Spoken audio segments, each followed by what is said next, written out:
আসসালামু আলাইকুম ভিউয়ার্স, আশা করি সবাই ভালো আছেন। আপনাদের দোয়া এবং আল্লাহর রহমতে আমিও বেশ ভালোই আছি। আপনাদেরকে একটি ভিডিওতে আমি একটা ড্রেস দেখিয়েছিলাম, জামদানি ড্রেস। এই ড্রেসটা আমি আমার মেয়ের জন্য রেডি করেছিলাম ঈদের মধ্যে। এই ঈদেও ইনশাল্লাহ একটা ড্রেস রেডি করব যদি সময় পাই।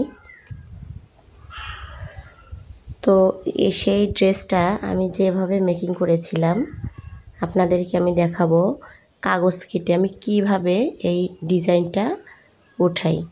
তো টুকরা একটা কাগজ নিয়েছিলাম, নেয়ার পরে আমি এইভাবে পেন্সিল দিয়ে আগে এঁকে নিয়েছিলাম। যে ডিজাইনটা আমি দিব ঠিক সেই ডিজাইনটা আমি পেন্সিল দিয়ে এঁকে নিয়ে কাগজটা একটা কাটার দিয়ে সুন্দর করে ডিজাইন বরাবর আমি কেটে নিয়েছিলাম। তো ঠিক এভাবে আমি কেটে নেওয়ার পরে এরপরে ডিজাইনটা আমি একটি খাতাতে উঠিয়েছিলাম, একটা পেজে উঠিয়েছিলাম।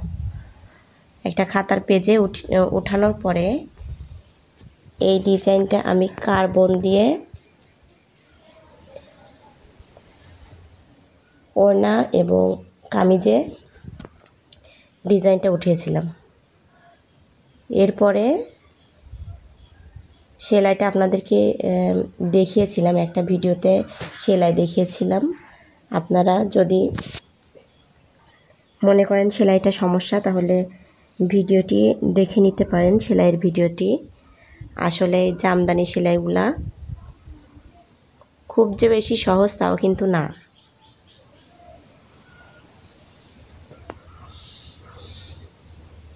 জামদানি সেলাইগুলো আপনারা জানেন একটা প্যাটার্নে করতে হয়।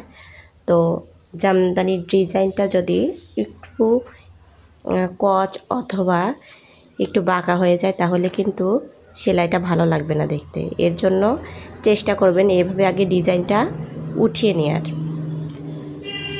কোনো পেজে এভাবে ডিজাইনটা উঠিয়ে নেওয়ার। আর যদি একটি কাগজ এভাবে কেটে নিতে পারেন তাহলে খুবই ভালো হয়।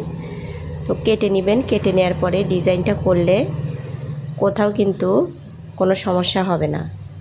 তাছাড়া দেখা যেতে পারে যে এক জায়গায় ডিজাইনটা ছোট, এক জায়গায় বড়, মানে যে নকশাটা আমি দিচ্ছি এই নকশাটা এক জায়গায় ছোট হয়ে যেতে পারে এবং এক জায়গায় বড় হয়ে যেতে পারে। এর জন্য চেষ্টা করবেন ডিজাইনটা কোনো কাগজে এঁকে নেওয়ার। আর মাঝখানের অংশটা আমি কিন্তু এঁকে নিয়েছিলাম না, আমি এমনি এটা দিয়েছি। আপনাদের সুবিধা মতো আপনারা এভাবে দিয়ে নেবেন, আর ইচ্ছা করলে এঁকেও নিতে পারেন, সমস্যা নাই। এরপরে এই সম্পূর্ণ ডিজাইনটা যখন আমি কাগজে রেডি করেছি, আপনারা জানেন যে আমি কালো একটি কাপড়ে এই ডিজাইনটা করেছিলাম। ওড়না এবং কামিজের কাপড়টা ছিল কালো কাপড়। এর জন্য আমাকে কিন্তু সাদা যে কার্বন সেই কার্বনটা ব্যবহার করতে হয়েছিল। সাদা কার্বন আপনারা যে কোনো স্টেশনারি দোকানে অথবা যে দোকানে সুই সুতা এগুলো বিক্রি করে সেই দোকানে পেয়ে যাবেন। আবার যদি না পান লাইব্রেরিতেও আপনারা খোঁজ নিতে পারেন। আমি অবশ্য নিয়েছিলাম স্টেশনারি দোকান থেকে নিয়েছিলাম। তো আপনারা এভাবে এঁকে নিয়ে কার্বন দিয়ে অবশ্যই করবেন।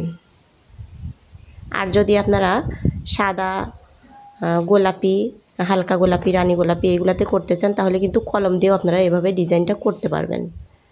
সেক্ষেত্রে আর কার্বনের প্রয়োজন হবে না। এটা দিয়ে আমি সম্পূর্ণ ওড়নাটা করেছিলাম। এরপরে জামাটাতে একটু ভিন্ন ডিজাইন আছে, জামাটার ফুলও আমি 2-1 দিনের মধ্যেই ভিডিওতে দেখিয়ে দিব। সেই পর্যন্ত সবাই ভালো থাকবেন। সবার প্রতি আমার আন্তরিক সালাম রইল। আসসালামু আলাইকুম।